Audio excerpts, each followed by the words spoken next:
Every graphics card has memory. Most people know that, but very few people know why one generation of graphics memory can completely change what a GPU is capable of. Why did some generations become legends while others were forgotten almost overnight? Well, that's exactly what we're about to find out. From the very first GDDR to the latest GDDR7, I'll explain every generation in the simplest way possible. So even if you know nothing about graphics memory today, by the end of this video, you'll understand GDDR like a pro. And before we jump in, if you enjoy making complicated tech simple, consider subscribing. Let's get started. GDDR1. Every graphics memory family has an oldest sibling, and that was GDDR1. It showed up around 2003 and was basically regular DDR memory that hit the gym and got a job inside graphics cards. At first I was thinking, why couldn't GPUs just use normal RAM? Well, GPUs have to move huge amounts of textures and pixels every second, and regular DDR just couldn't keep up. So GDDR1 was built to move data as fast as possible. It ran at higher speeds and focused more on bandwidth than low latency, which is exactly what a graphics card needs. You could find it in GPUs like the ATI Radeon 9800 Pro and GeForce FX 5900 Ultra. It gave games a nice performance boost at the time, but here's the funny part. GDDR1 didn't stick around for long. It was basically the first draft of graphics memory. It proved the idea worked, then politely stepped aside so faster versions could take over. Without GDDR1 though, we probably wouldn't have the crazy fast graphics memory powering today's GPUs. GDDR2. After GDDR1 came GDDR2, which arrived around 2004. It was supposed to be the next step forward, bringing higher speeds while using less power. On paper, it looked like graphics memory was getting another big upgrade, but when GDDR2 got into the real world, things didn't go exactly as planned. It could reach higher clock speeds, but it also came with higher latency. Basically, it was running faster, but it wasn't always getting things done faster. It was like having a faster car but getting stuck in traffic. Only a limited number of graphics cards used GDDR2, mostly from Nvidia and ATI. It worked, but it never really became the star of the show. Manufacturers quickly moved on to GDDR3, which fixed many of the problems and delivered a much better overall experience. GDDR2 didn't have a long career. Nvidia mostly skipped it and jumped straight to GDDR3, while ATI also moved on pretty quickly. In the end, GDDR2 wasn't a bad generation, it was just the awkward middle child of graphics memory. It showed up, helped engineers figure out what worked and what didn't, and then quietly stepped aside when GDDR3 arrived. GDDR2 helped move things forward, but GDDR3 was where graphics memory really started to shine. GDDR3.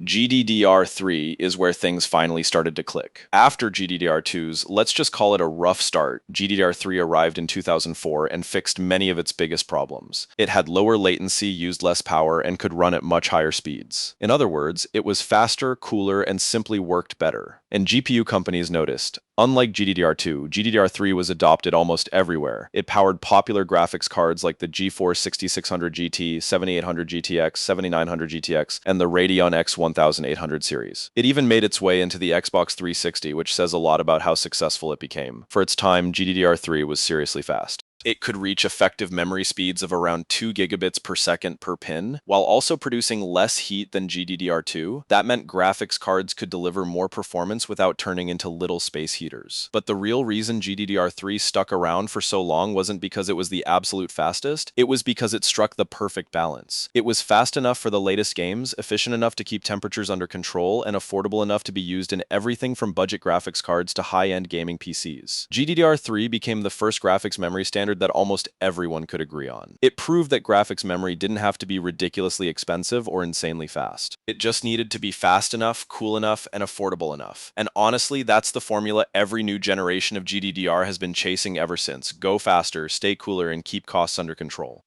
GDDR4. GDDR4 launched in 2006, hoping to replace GDDR3 with higher clock speeds and more memory bandwidth. But there was one small problem. GDDR3 just wouldn't let go. It was kind of like that old phone everyone keeps saying they'll replace, but it still works so well that nobody bothers. GDDR3 kept getting faster, it kept getting cheaper, and it was already powering some of the most popular graphics cards on the market. So when manufacturers looked at GDDR4, most of them thought, why spend more money for only a small performance boost? As a result, GDDR4 never really caught on. Only a handful of graphics cards ever used it, with AMD's Radeon HD 2600 XT being one of the most well-known examples. Nvidia didn't even bother with GDDR4, instead it stuck with GDDR3 and waited for GDDR5. In the end, GDDR4 wasn't a bad technology, it just had terrible timing. It arrived while GDDR3 was still going strong, and before long GDDR5 came along with improvements that actually made upgrading worthwhile. So if GDDR4 feels like the generation everyone forgot, that's because, well, they kind of did. GDDR5.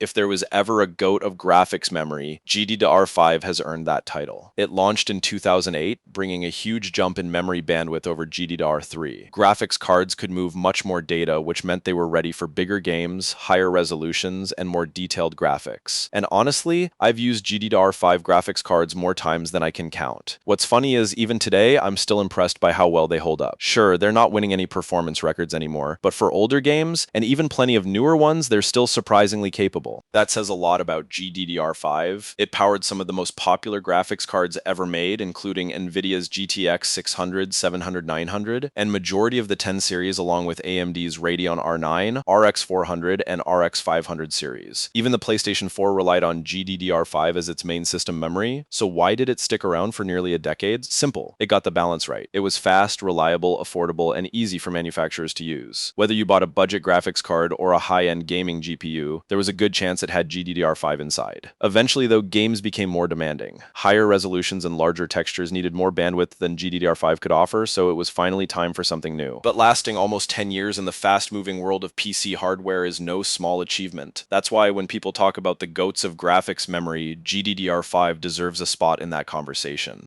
GDDR5X.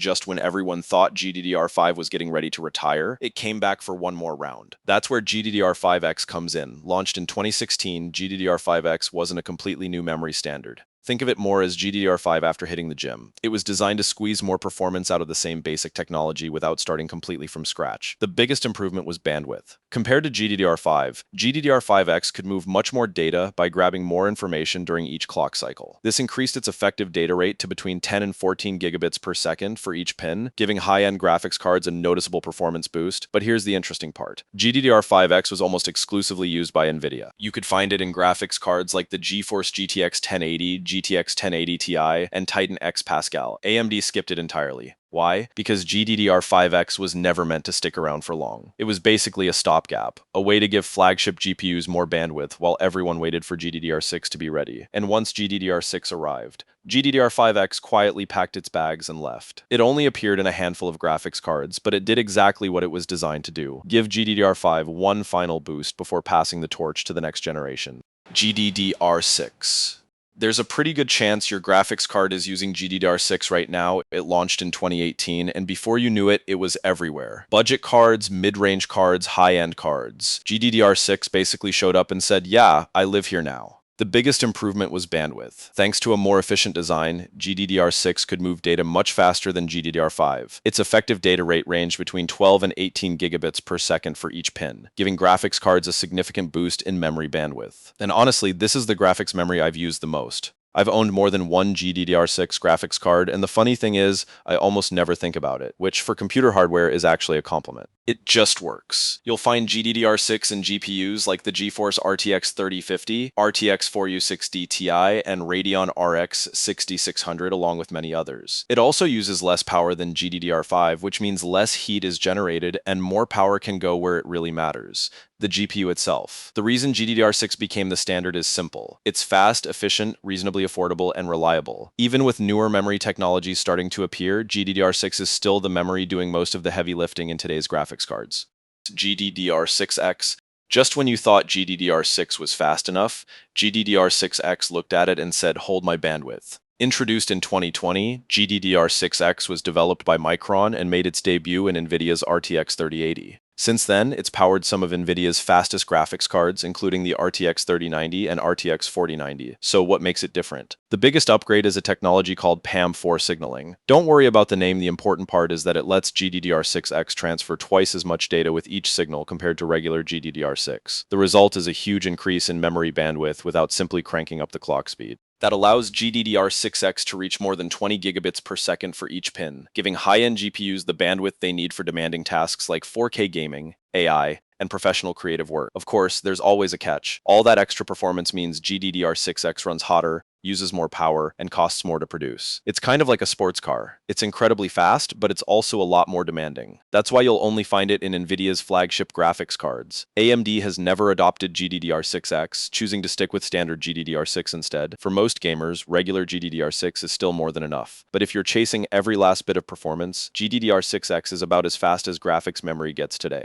GDDR7. And finally, we have GDDR7, the newest generation of graphics memory. It started appearing in 2025, and honestly, it's kind of ridiculous. GDDR7 isn't just a little faster than GDDR6X, it's a huge leap. With effective data rates of more than 30 gigabits per second for each pin, it gives modern GPUs an enormous amount of memory bandwidth for 4K gaming, AI, and whatever ridiculously demanding game comes out next. But here's the cool part. It isn't just about speed. GDDR7 is also designed to be more efficient, meaning it can move more data while using less power than GDDR6X. That's good news for both desktop graphics cards and gaming laptops. Of course, like every new technology, there's a catch. Right now, GDDR7 is mostly found in flagship graphics cards where the price tags are, let's just say, not very beginner friendly, but that's how every GDDR generation starts. Give it a few years and it'll slowly make its way into mid-range and budget GPUs just like GDDR6 did before it. And that's pretty amazing when you think about it. Not that long ago, GDDR5 was considered incredibly fast. Now we've reached a point where GDDR7 can deliver roughly 4 times the memory bandwidth of the original GDDR5, depending on the implementation.